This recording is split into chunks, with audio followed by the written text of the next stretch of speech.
नमस्कार, मी प्रदीप मुर्मे। आज आपल्यासोबत महबूब चाचा आहेत। पशु पक्षी यांच्या संवर्धनाच्या संदर्भात महबूब चाचा यांचं काम निश्चितच अत्यंत कौतुकास्पद आहे। त्यामुळे ते लातूर जिल्ह्याला पक्षीमित्र म्हणून ओळखले जातात। तर आज आपण त्यांच्याशी संवाद साधून त्यांचा जो काही पक्षीमित्र म्हणून जो काही प्रवास आहे तो प्रवास जाणून घेण्याचा प्रयत्न करणार आहोत। चाचा नमस्कार। नमस्कार सर जी। चाचा, सर्वप्रथम आपणास ईदच्या खूप खूप शुभेच्छा। धन्यवाद सर, आपको भी मुबारक हो। तर माझा पहिला प्रश्न आहे की आपला जो काही मूळ व्यवसाय आहे हा मूळ व्यवसाय आपला ड्रायव्हर आहे, बरोबर? हो सर। पण असं असताना देखील पशु म्हणा पक्षी म्हणा यांच्या बाबतीत आपला फार मोठा लढा आहे। हो। तर आपण आपला जो काही प्रवास आहे पक्षीमित्र म्हणून हा प्रवास कसा सुरू केला त्याबद्दल आम्हाला काय सांगा? मी वयाच्या 16 वर्षापासून हा प्रवास माझा सुरू आहे। पशुपक्ष्यांची सेवा करणे, कुठेही जखमी आजारी पशुपक्षी दिसला की त्याला उचलून आणणे, त्याला दुरुस्त करणे आणि पुन्हा निसर्गाच्या सानिध्यात सोडून देणे, हे माझं काम चालू राहिलं आणि ही सेवा म्हणजे आजपर्यंत चालूच आहे। आणि हा प्रवास म्हणजे त्याच्यामध्ये शाळा वगैरे माझं शिक्षण झालं नाही 9वीपर्यंत। एकदम विद्यार्थी होतो आम्ही शाळेमध्ये, फक्त पशुपक्षी आणि ह्याच्यातच माझं जीवन गेलं। आणि माझे वडील रेल्वेत होते, ते रिटायरमेंट माणसं आजही आहेत, माझे आई वडील माझ्याजवळ आहेत। ते म्हणायचे ये पढ़ताने लिखताने इसकी जिंदगी कुत्ते बिल्ले में जाएंगे। आणि तसंच झालंय, कुत्ते बिल्ले में जिंदगी गई, मेरे को उसका कोई अफसोस नहीं। मैं शायद नौकरी को लगता, बहुत पैसे कमाता था, पैसे वाला हो जाता था पढ़ता लिखता, लेकिन जो मान सम्मान आज है एसपी साहब, कलेक्टर साहब जो पर्सनली मेरे को पहचानते हैं कि महबूब चाचा कैसे हो, कहीं भी कार्यक्रम में चाचा जी कैसे हो, मला फोन करतात, मला विचारतात, माझी चौकशी करतात, ही मला शक्यच नव्हतं ते। आणि हे सगळं घडले त्या मुख्य जीवांच्या शिडीमुळे। पक्षीमित्र म्हणून काम करत असताना समाजामध्ये आपल्या अनेक अडचणींना सामोरे जावं लागलं, तर काय अडचणीला सामोरे जावं लागलं आम्हाला सांगा? मी पक्षीमित्र म्हणून काम करताना अडचणीला सामोरे जावायचं म्हणजे काय सर, फक्त मला पहिलं व्यवसाय करून टेम्पो चालवतो मी। मला काय मी नोकरी वगैरे नाही किंवा पैशावाला माणूस नाही, टेम्पो चालवून आपला उदरनिर्वाह करायचा आणि त्यातून हे पशुपक्ष्यांची सेवा करायची, ते वाचवायचं आणि स्वखर्चानेच करायचं सगळं। मी कुणाला, मला अनेक लोकांनी मदतीचा हे केला, परंतु मी कुणाची मदत घेत नव्हतो। आजपर्यंत मी घेतली नाही मदत, मी जबरदस्ती कुणी तर मग मदत, तर त्या हिशोबाने ते मदत कधी घेऊन त्या पशुपक्ष्यांच्या शाला लावली मी मदत। तर हा जो प्रवास माझा चालू होता सर, मी जे म्हणलं की प्रवास कसा आहे, तर ह्याच्यामध्ये अडचणी येतात। काही माझ्या नातलं का मध्ये आता सांगितलं त्याला दुःख होईल, ते म्हणायचे ये क्या है कीड़े मकोड़े के पीछे लगे हो आप, तर ये कीड़े मकोड़े ये छोड़ दो, अपना अपना पैसा कारोबार कमाओ, आगे की जिंदगी है, लाइफ है, बुढ़तपन में तुम्हारे पास आज भी कुछ पैसा नहीं है तो क्या करोगे आगे चल के। तो बोले ऊपर का मालिक है ना वो अल्लाह ताला की, मेरे अल्लाह की मखलूक है। ये जो भी बेजुबान जानवर है हमारे अल्लाह ताला ने, जो हमारे ईश्वर होते उनकी मखलूक है, और वो बेजुबान होते हैं, वो अपना दुख दर्द किसी को नहीं बता सकते।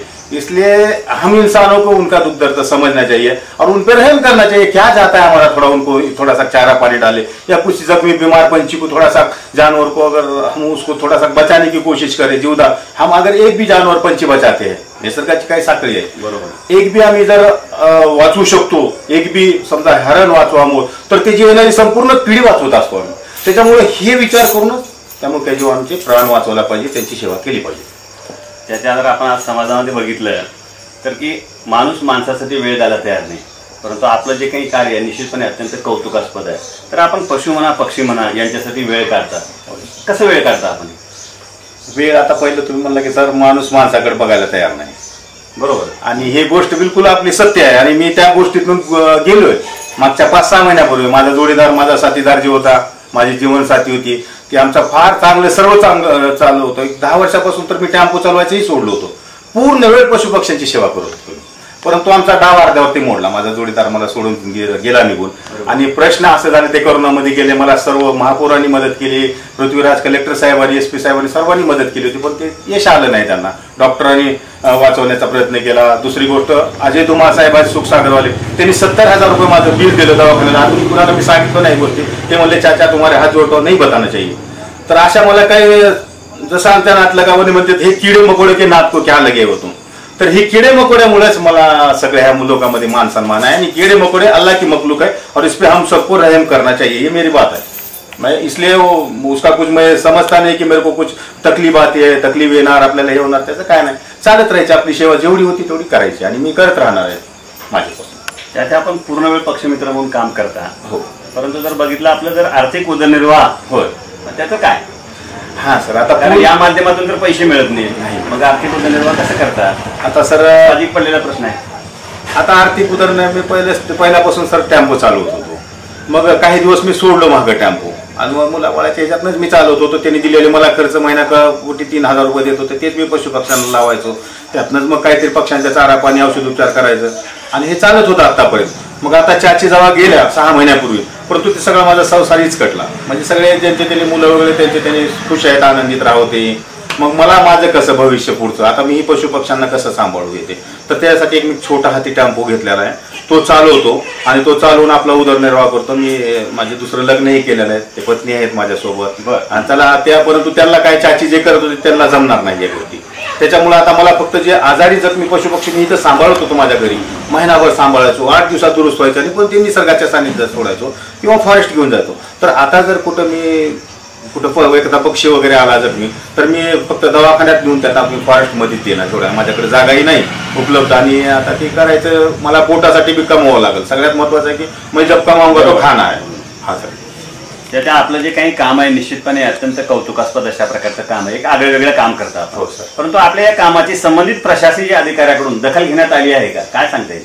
होय सर, पांडुरंग पोलीस साहेबांनी मला दखल घेतली होती माझ्या काम कार्याची. आणि परत जी श्रीकांत साहेबांनी म्हणले चाचा ही जगह आपको कम पड रही है जानवर, पण त्यांनी येऊन बघितलंय. जिल्हाधिकारी साहेब आले होते इथं? हा, जिल्हाधिकारी साहेब आले होते इथं? हो सर, इथं आले होते आणि जिल्हाधिकारी 2-3 वेळेस येऊन गेले माझ्या इथं. जी श्रीकांत साहेब एकदा त्यांनी ते मंत्री म्हणतात ना हे संजय बनसोडे साहेब, त्यांनाही घेऊन आले. मग संजय बनसोडे ते अचानक आले, म्हणले चाचा आपको क्या होना है बोलो. तर मी त्याला हात जोडून विनंती केलं, सर मुझे कुछ नहीं चाहिए, मैं जिसमें इतने में खुश हूँ.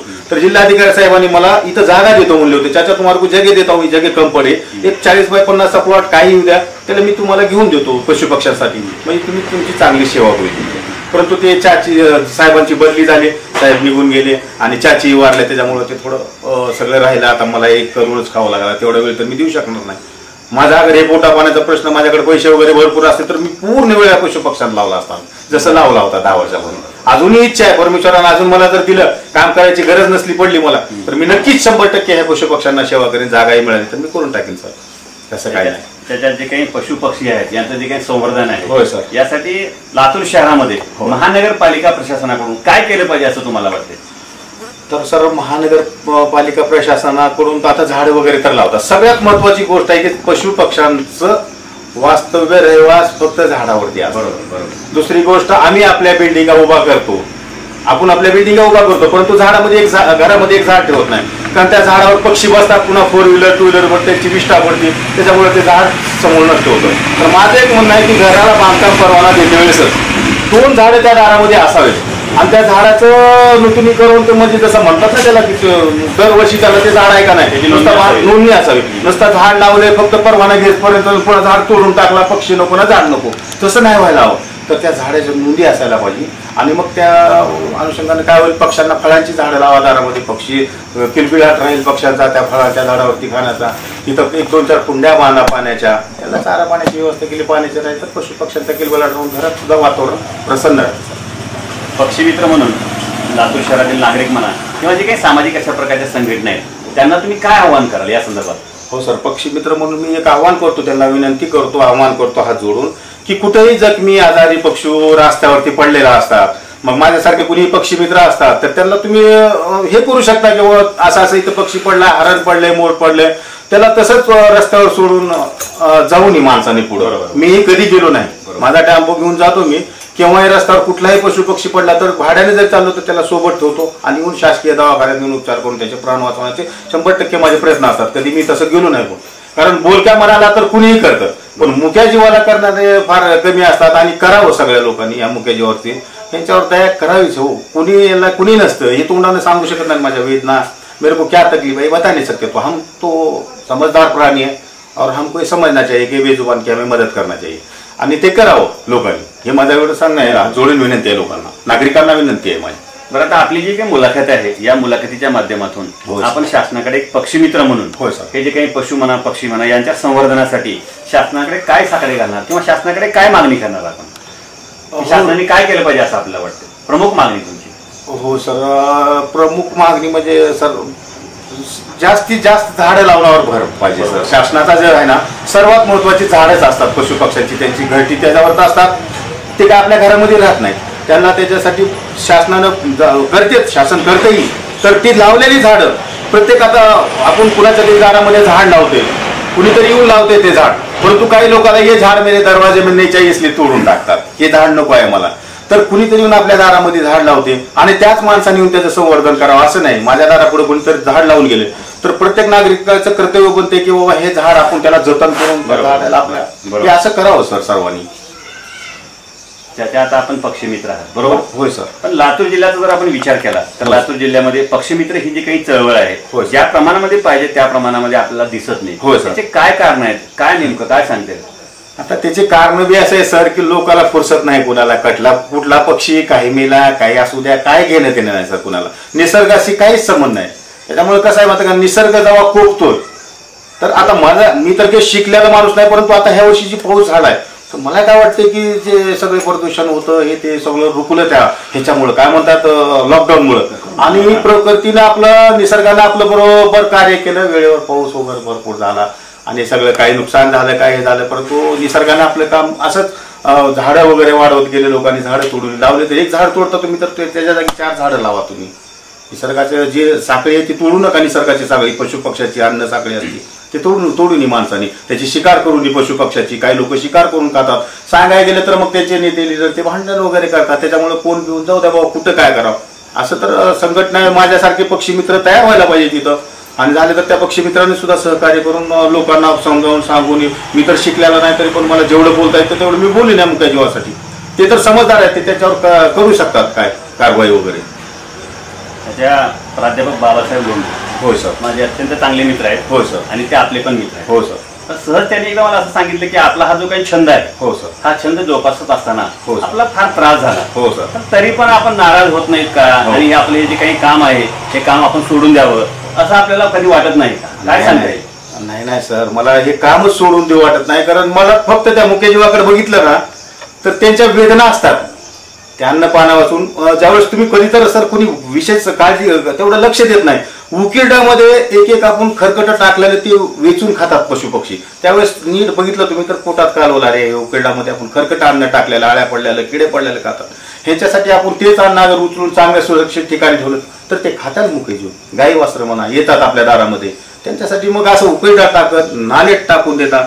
एक चांगल्या ठिकाणी एक सुरक्षित आपल्या दारापुढे ठेवलं तर पशु पक्ष्यांना चांगलं अन्न मिळेल. आपल्याला भी कोणी दस्तर हमारे में दस्तर पे बिठा के खिलाते हैं. इज्जत से अगर नीचे बिठा तो बोलते ऐसा कैसा, तो वो नीचे फेंका हुआ खाना खाने से बेहतर किसी ऐसे प्लेट में रख के उस को खाएगा वो बेजुबान, और मिलेंगी दुआ उसकी हमारे.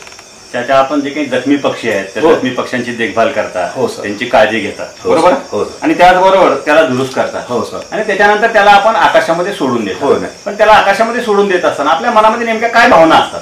हा भावना असतात ना सर ते मनामध्ये. माझ्या मनामध्ये तर भावना आहेत ते. कारण माझा जर मुलगा हरवला, माझा नातू हरवला तर सगळं मी जग डोक्यावर घेईन सर. बरोबर आहे का? कुठं गेला की तो काय झाला की ते लोक काय कामाचे हे काय कामाचे, परंतु ही मुका जीव कुठे चालता त्याचा कुठं टेम्पोला धडकला लागतात, असं धडकून पडतात पशु पक्षी सुद्धा. तर मग त्यावेळेस त्याचा पंख तुटला, त्याला कुठं थोडंसं मार लागलं पण तो वाचू शकतो, त्याचा पंखही दुरुस्त होऊ शकतो.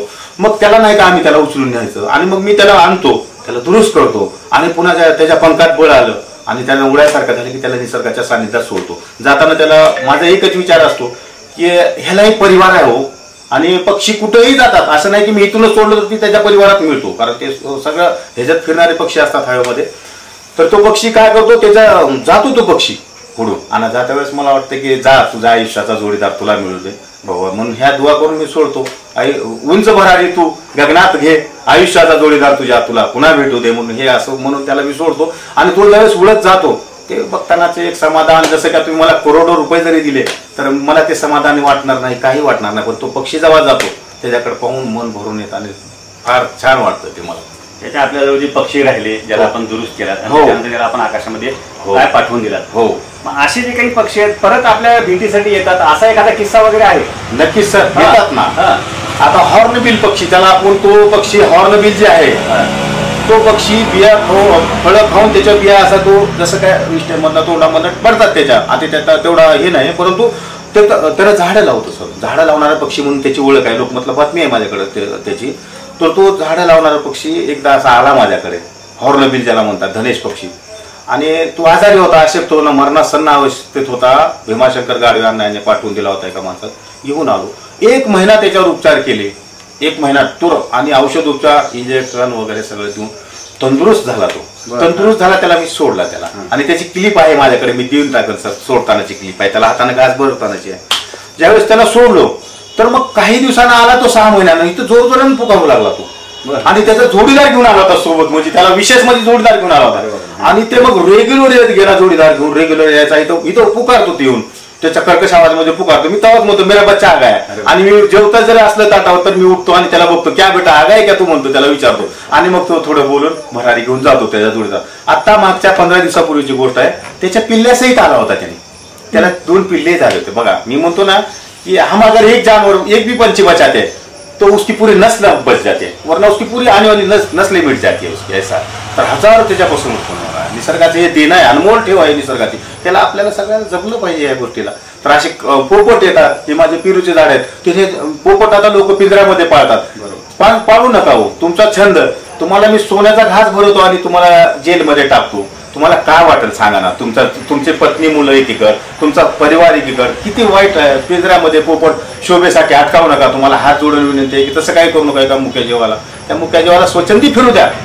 त्याचं निसर्गामध्येच आहे. तुमच्या दारामध्ये ती तुम्ही फळांची झाडं लावा, ते येऊन खातात. सर माझ्याजवळ क्लिप आहे त्याची, माझे फळं खातानाची. 2 जणही फळ खातात ते पेरूचं, आणि एकच पेरू 2 खावल्याला एकाने इस काढून नेला ते पेरू. जा तिकडे गेला तर गेला. दुसरा पेरू आहे माझ्याकडे चाचाने लावलेला, तर दुसरा पेरू घेतलेला आहे. तेही क्लिप आहे मी ती. त्याच्या निश्चितपणे आपण पक्षमित्र म्हणून काम करत असताना अत्यंत काही चांगले अनुभव म्हणा किंवा काही कटू अनुभव आपल्याला आले असतील. आताच आपण जे काही चांगले अनुभव ते आम्हाला सांगितलं. एखादा काम करत असताना पक्षमित्र म्हणून निश्चितपणे आपला एखादा वाईट पण अनुभव आला असेल, तर तो पण अनुभव आम्हाला एखादा सांगितलं तर बरं होईल. वाईट तर अनुभव मला, मी चाचा आहे म्हणून सर मला वाईट अनुभव आलाच नाही. मला महबूब चाचा आहेत म्हणून माझी मदत करायला कुणी नाही. आता मागची गोष्ट आहे, एक व्यंकटेश शाळेमध्ये कावळा अडकला होता, 28 तासापासून कावळा, आणि त्याचा जोडीदार तिथंच गिरट्या मारतो, कावळा पतंगाच्या मांजामध्ये अडकेला. तुमच्यासारख्या एका माणसाने म्हणलं चाचा ऐसा, आणि मी तुरंत तिथं पोहोचलो. आता महबूब चाचा 58व्या वर्षात तिथं कुठं जाणार आहे. झाडावरती 50 फूट उंचीवर तर कावळा फांदीवर अडकलेला. मी तुरंत महापौर साहेबाला विक्रांत भैयाला फोन केला. म्हणलं भैया साहब चाचा जी कैसे हो. बोला ठीक हो साहब, लेकिन थोड़ा मेरे को मदद चाहिए. किस लिए बोलो ना. वो एक कौवा अटका है यहाँ पे और वेंकटेश स्कूल के अंदर, वो मैं निकाल नहीं सकता, मैं चढ़ नहीं सकता, इसके लिए क्रेन चाहिए मेरे को. चाचा 10 मिनिट में आ जाए. आणि 10 मिनिटात तिथं क्रेन पोहोचवलं त्यांनी. ताकपिरे साहेब कुणीतरी त्यांचा कॉल आला मला, चाचा कुठं पाठवू. आलं की क्रेन, तो कावळा सोडवला गेला तिथनं क्रेनवर चढून. त्यानं 5 दिवस त्याला इथं त्याला दवाखान्यात नेला. 5 दिवस माझ्या घरी उपचार करून पिंजऱ्यामध्ये ठेवला, आणि 6व्या दिवशी परत तिथंच नेऊन सोडला मी. त्याच्या सर्व माझ्याकडे व्हिडिओ आहेत. त्याच्या जोडीदारात गेला तो. आनंद आहे.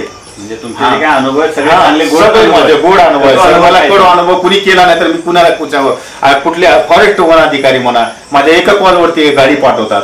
मी कधीच कुणाशी असं राहिलो नाही, कुणाशी हेवा देव केलो नाही. कोण तो त्याने करते, मेरा काम भला नाही मला, म्हणून मला कटू अनुभव आलाच नाही सर. फक्त आलाच होता तेवढा एक अनुभव मला की त्यांच्या पाहून रवड्याचा तेवढा सांगितलो.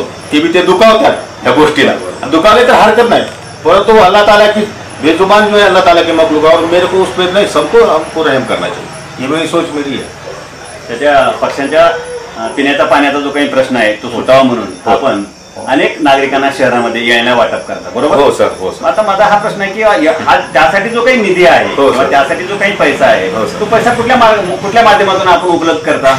माध्यम काहीच नाही सर, आपल्याच कमाईत ना. आता माझे काय टॅम्पो किती लागणार, 4-500चं भाडं, तेवढ्यातनंच आता इतक्या वर्ष तर मुलं देत होते, 7-8-10 वर्ष तर मुलं देत होते. आता ते स्वतंत्र झाले, मला नको कुणाचंच, मी माझं स्वतः कमवतो, स्वतः करतो. आता दरवर्षीप्रमाणे ह्या वर्षी मार्चमध्ये मी चाचीच्या नावानं अजून काही कुंड्या, माझे 5-10 हजार रुपयाच्या कुंड्या दरवर्षी वाटतो, आणि ते सगळं माझ्या स्वखर्चातनं करतो मी. तर काय समाजाचे काही लोक आहेत. आता गेल्या वर्षी मग पांडुरंग कोले साहेब होते आपले 2015 मध्ये. पांडुरंग कोले साहेबांनी भी, कलेक्टर साहेबांनी मला म्हणले चाचा तुमको पैसे भी नहीं देते, कुछ भी नहीं देते, हम कितने आपको मदद करना चाहते हैं. नहीं चाहिए, जब मदद लगेंगी मेरे को तो मैं अब खुद को खुद करेंगे चाचा की मदद. मैं मदद मांगूंगा नहीं, तुम समझ जाएगी की अडचण में उसकी मदत करना है. जसं आता मला करोना झाला होता, आमच्याकडे पैसेही नव्हते, तर अजय धुमाळ साहेब त्यांना काय सांगितलं होतं मी, आणि कुणी देते 70,000 रुपये कोण कुणाला देतो. 15 दिवसाचा 17 दिवसाचा त्यांनी बिल माझ्या मुलाने दिलेले, मुलाचे पैसे वापिस द्या म्हणले. चाचा नहीं मैं हम करेंगे, आप इतनी बेजुबानी की सेवा करते, हमको आपकी सेवा का मौका मिला. आणि त्यांनी सारले, डॉक्टरने 1.25 लाख रुपये सोडले. हे माझे आणि मी माझ्या स्वखर्चातनं करतो. कुणाची इच्छा असेल तर त्या अजून पशुपक्ष्यांना कुंड्या वाटा. पशुपक्ष्यांना उन्हाळा दिवस आला की 4 महिने करूया आपण त्याची सेवा, ही माझी सेवा चालूच राहणार आहे. माझं समाजातील जे काही दानशूर जे काही व्यक्ती आहेत त्यांच्या माध्यमातून पैसा उभा करून येण्या वाटप करावा असं आपल्याला वाटत नाही का? वाटतो ना सर, त्यांनी वाटावं. आणि काय वाटतेत माझ्या संपर्कामधले आहेत, जसं अजय कलशेट्टी आहेत, माझे मित्र आहेत, तेही वाटतात. पुन्हा काही लोक आहेत असे रवी सुरवशी आहेत, रवी भैया सुरवशी, तेही माझ्या घरी ज्यांनी आलेत आणि माझं कार्य पाहिलेत ते लोक सर्व हे पशु पक्ष्याच्या सेवा त्यांच्या परीनं कामधंदा बघून सर्व करतात सर ते. आणि करावं, अजून इतरांनी सुद्धा करावं ते. असं नाही की ह्याच्याने केलं त्याने करू द्या, ह्याच मोठेपणा त्याचाच आहे त्यामुळे उपचाराच नाव होते. मला काही नको, नाव नको, नाम नाही, कुछ नहीं चाहिए, मेरे को मेरा मालिक सब दे देता है, बस मुझे उस अपेक्षा से नहीं करता. त्याच्या राधा गाय आणि त्याचबरोबर गाडवीन याबरोबरचं नेमकं काय किस्सा आहे? सर आता राधा गायचा एक पहिले सांगतो तुम्हाला मी. आमचं ते आरक्षणाबाबत काहीतरी माग, मला काय मी त्यात नसतो, आरक्षणाबाबत जायचं होतं सर्व समाजाचं, मुस्लिम समाजाचं, म्हणून ती मोर्चा निघाला, मोर्चा होता सर. त्याच्यामध्ये मी आधी माझा छोटा मुलगा निघालो, तेवढ्यात मला कॉल आला, त्याच्या इथं एक वासरू 3 दिवसापासून 4 दिवसापासून पडले, त्याच्या दोन्ही पायावरनं गाडी गेलेली आहे आणि दोन्ही पाय तुटले त्याची आई, त्या वासराची आई तिच्याजवळच गोल गिरटा मारती, तीही उपाशी आहे ना, त्याला दूध पिता येत काय नाही, ती वासरू मरून जाईल चाचा, तर तुम्ही काय करू शकता का? म्हणलं ठीक आहे बाबा, मी ती मोर्चा दिला सोडून, कारण ही तर हिथलंच होतं ना सर, हिथंच मिळेल सगळं आरक्षण, मेरा अल्लाह बहुत बडा आहे मागं आरक्षण देणेवाला. मला मुलाला म्हणलं ते बी काम आहे समाजाचं, ते समाजासोबत जातो आणि त्या मोर्चामध्ये सामील हो. मी ह्याच्या बी मुकायची होती, आपण वाचूया, त्याचे प्राण वाचलेत.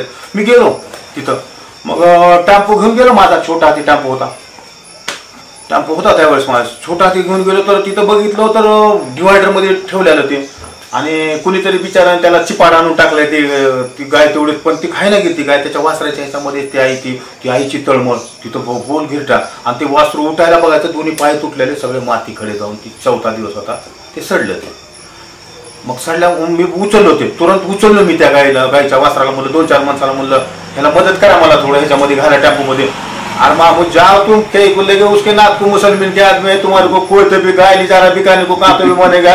आणि म्हणलं बाबा मला फाशीवर देतो हो, परंतु ह्याचे प्राण तुम्ही माझंही करू नका, मला हिचे प्राण वाचू द्या, मी नेतो दवाखान्यात दिला, तुम्ही त्याची काळजी करू नका. कोणी बी यायला तर तयारच नव्हतं कोणी सोबत. मग मी त्याला टेम्पोमध्ये घातलं, रस्सी बांधली, ती वाचून धडभड करू लागतं ना, तिची आई तिथनंच बघू लागली बिचारी. टेम्पो रिंगरोडला सरळ शासकीय दवाखान्यात गेलो. मग ते डॉक्टर थोरात वगैरे होते, डॉक्टर थोरात साहेब आता रिटायर झाले वाटतं ते. मग डॉक्टर थोरात म्हणले क्या लाए चाचा, म्हणलं साहेब किसका गाय का बछड़ा है मालूम नाही, लेकिन इसके पैर तुटे. बघितलं तर म्हणले चाचा पहिले 1-2 तवा झाले, ह्याचे पाय जुडले असतात, ह्याचे दोन्ही पाय कापावं लागतात, आणि हे जिंदगी भर आप जीना जिएगा इसको, साफ कुछ भी करो मैं संभालूंगा इसको. म्हणलं किसका घेऊन येतात अगर रहा तो मैं संभालूंगा, याला वाचवा म्हणलं तुम्ही. मग त्या दिवशी त्याचा दोन्ही पाय एकदा कापत नाहीत त्याचा, म्हणलं दोन्ही पाय एकदा कापले तर त्याला मग एकच पाय त्या दिवशी त्याचा कापला त्याचा, आणि पुन्हा त्याला बँडेड वगैरे आळ्या पडल्या होत्या, काढून ते स्वच्छ करून घेऊन आलो माझ्या घरी. मग आता ते घेऊन आलो, प्रदीप नंदनकर साहेबांनी वगैरे पेपरला बातम्या केल्या त्याच्या, बरोबर आलो त्याला घेऊन. आता त्याला चारा पाणी, माझी परिस्थिती तेवढी, पण हिरवा चारा त्याला आणणे, हाताने भरवणे, दररोज ड्रेसिंग करणे, त्याचं पुन्हा धंद्याला जाणे, हे चालू माझं काम. 1 महिन्यानंतर ते चांगलं वासरू जरा त्याचे दुरुस्त झाले, ते पायाचे दोन्ही, परंतु पाय दोन्ही कट झाले त्याचे समोरचे, ते कधीही चालू शकणार नाही, त्याला बसूनच चारा घालायचा. मग तेवढ्यात प्रदीप नंदनकर साहेबांनी, ती शिवकुमारजी डिगे साहेब आहेत कुणीतरी मोठे अधिकारी, ते डिगे साहेबांनी हे करून त्यांनी म्हणले जाजा तुम्ही गरीब माणसं आहेत, त्या गाईला कुठवर सांभाळू शकणार तुम्ही त्या वासराला, तर त्याला गोरक्षण आहे, गोरक्षणचा स्वाधीन करा तुम्ही. मग एक गोरक्षण महाजनचं होतं केजकडे, मग त्या गोरक्षणवाले माझे संपर्क केला, त्यांनी आले, त्यांनी घेऊन गेले त्या गाईला. जाताना आमच्या चाचीनं, माझ्या पत्नीनं त्याला पुरणपोळी त्या गायला केली खास जाताना, कारण आपल्या घरनं चालू होतं, हातानं पाणी पाजलं, तेही माझ्याकडे क्लिप आहेत, माझ्याकडे फोटो आहेत त्याचे, आणि त्या मुख्य जीवाला विदाई केल्यासारखं केलं. काही दिवसानंतर मला आठवण आली त्या राधाची, 6 महिन्यानंतर संजय जमदारे म्हणून माझे मित्र आहेत, जे सामाजिक कार्यकर्ते बी आहेत, बँकेचे ते मॅनेजर बी होते सिद्धेश्वरचे, तर ते आता रिटायर झाले. ती एक दिवशी मी म्हणलं मला राधाला बघायला जायचं, म्हणलं 60-70 किलोमीटर गाव आहेत ना, मला माहिती नाही, पण मी शोधत जाईल, मला तिची आठवण यायला लागली. मग जमदारे म्हणले मैं भी आता हूं चाचा आपके साथ.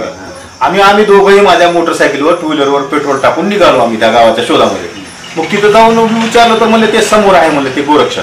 ठीक आहे म्हणलं, आता गोरक्षण आहे, पण गोरक्षण मोठं होतं ते. मग आम्ही त्या दारापाशी उभारलो, मी म्हणलं जमदारे साहेब आपण एक काम करूया. मी तिला राधा म्हणून ठेवलं होतं आणि ती माझ्या नावाला हात देत होती म्हणून. बरोबर. तर ती बरोबर मी गेटच्या बाहेरून मी म्हणलं हे करतो, बांधलेलीच बसलेलीच होती त्या पाय उठू शकत नव्हती ती. मी तिला राधा म्हणतो, ती जर बघितली तर ती मला विसरली नाही आणि मग ती विसरतच नसतात. ठीक आहे त्याच्या वसा करेल म्हणलं आणि मी बाहेरच राधा राधा म्हणलं. तिचे कोणा असं टोकाडलं धडपड करायला लागली बिलकुल सर. आणि त्यांच्यासोबतचे जे गोरक्षांचे माणसं होते, माझ्यासोबत 4-5 माणसं होतं. मी त्या माणसाला म्हणलं ग बसा तुम्ही काहीच बोलू नका. मी म्हणलं मला मध्ये जाण्याच्या अगोदर राधा मला दाखवली तिथं आहे दोघं दिसती रोडच्या 100 फुटावर होती ती. राधा राधा म्हणल्यास ती धडपड करू लागली असं पावरावर कोणा असं टोकावरून. ते संजय गंगाडे आणि माझ्याही डोळ्यामध्ये पाणी मुख्य जीव कधी विचारत नाहीत कुणाला. मीही रडलो तिथं उपस्थित लोकही रडले. आधी माझं मन भरून आलं. गेलो राधाच्या पाठीवर हात पिलवून कैसे हो बेटा मुक्का जीव का ते प्राण वाचवण्याला कधी विसरत नाहीत. ओळख ठेवली सर. आणि मग आम्ही तिला हिरवा चारा घेऊन गेलो. तुम्ही जाताना कधी मुक्का जीवाला हिरवा चारा बोलवला. मायानं त्याला गळ्याला लावले. संजय जवनाडे आम्ही डोळ्याचं पाणी तुटलं नाही सगळीचं आलो त्या मुख्य जीवाला. तेवढी एक आठवण आहे सर.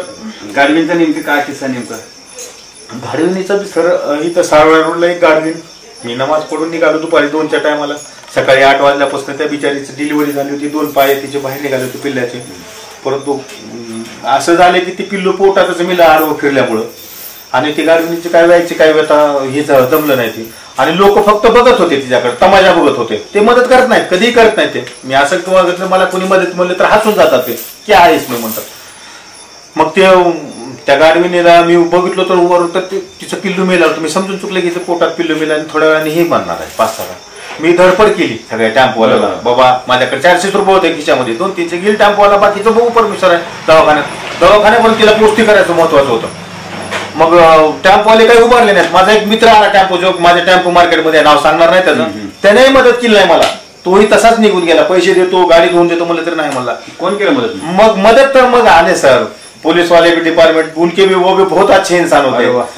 तिकडून मिलिंद खोडवे साहेब आले, डीवायएसपी साहेब ह्याला होते ग्रामीणला. त्यांनी बघितलं मला म्हणले चाचा क्या बात आहे. ते मला ओळखतात सगळे. म्हणलं सर असं असं. आणि आम्ही सुद्धा 10 वाजता जाताना बघितले गाडवी इथंच होती. मग त्यांचे केंद्रे साहेब ड्रायव्हर आणि म्हणले ठीक आहे चाचा आपको मदत चाहिए इसकी टॅम्पो होणार ना. हो सर कोणी उभा करणार. एक टॅम्पो आला. त्या टॅम्पोवाल्याला म्हणलं उभा कर टॅम्पो. इथं उभा केला त्या टॅम्पोवाल्यानं. चल हे गाडविणीला भर म्हणलं. हे चाचा जिथं म्हणते तिथं घेऊन जा. चाचा कोण पैसे घेऊ नको. म्हणलं नको सर मी देतो त्याला पैसे. नाही चाचा याला बी थोडंसं लागो यांना बी थोडं पुण्य मिळून द्या ना म्हणलं. ठीक आहे म्हणलं. मग त्या गाडविणीला घातलो मध्ये. आता त्या माणसाला माहिती नव्हतं दवाखाना कुठे आहे. त्या टॅम्पोवाल्याला बाहेरगाव जात होतो. म्हणलं चल बाबा माझ्या पाठीमागं. मी रिंग रोडने निघालो सर. रिंग रोडनं जाता जाता LIC कॉलनी पैसे गेलो तर एक पैशाचं पाकिट होतं. 11,225 रुपये. ATM कार्ड, आधार कार्ड आणि ती मुलगा MBBS चा विद्यार्थी होता. त्याचं पाकिट पडलं होतं. उन्हाळा दिवस होते आणि मग ते पाकिट मिळालं मला. कोणी इकडे इकडे बघितलं कोणीच नाही. माझ्या मागे टॅम्पो होता. उचलून खिशात घातलो. सगळ्यात महत्वाचं होतं की त्याच्या मुख्य जीवाचे प्राण वाचवायचे. हे पैसे येतो काय चलते रे गायचे दिवस. मग मी तिथं गेलो तर 3 वाजता तिथं पोहोचलो तर 3 तास लागले सर. 6 वाजता ते पोटातलं त्याचं पिल्लू फाडून त्या पिल्लाची गाडी वाचली सर. परंतु त्या पिल्लाला फोटो काढून त्या डॉक्टर साहेबांनी 6 डॉक्टर तिला झटत होते. थोरा साहेब एवढं वडून त्याला लिक्विड कापून सगळं ती गाडविणीला मोकळी केली. तिचा मालक आला, मालकाच्या स्वाधीन केली. आणि तिथूनच खोडवे साहेबांना मी म्हणलं सर वो आपके वजह से एक जानवर की. नहीं चाचा आपने की है सब हमारे वजह से क्या हो जाता है. हमने कुछ भी नहीं किया. म्हणले वो एक थोड़ी सी एक छोटी तकलीफ देना चाहता हूँ सर. बोले चाचा वहाँ कुछ प्रॉब्लेम हो गया. बोले वहाँ कुछ नहीं प्रॉब्लेम हो गया सर. येताना मला रस्त्यामध्ये एक पैशाचं पाकिट मिळाले साहेब म्हणलं. आणि ते कुणाचं आहे ते बिचार परेशान असेल त्याची त्याला द्यावं म्हणलं ते पाकिट. तर या चाचा ठाण्यामध्ये म्हणलं. मी 7 वाजता मग पोहोचलो तिथं आणि गेलो तर ते पैशाचं पाकिट घेतलं साहेबांनी. त्याच्यामध्ये बघितलं त्या मोबाईल नंबर वगैरे त्या आधार कार्ड ATM कार्ड सर्वच होतं त्या मुलाचं. आणि त्या मुलाला बोलवून घेतलं ठाण्यामध्ये. अर्धा तासात आला. मला तिथंच बसवलं आणि त्या मुलाला चौकशी केली त्याची पूर्ण. आणि त्याचं सत्य सांगितलं त्याला दिले.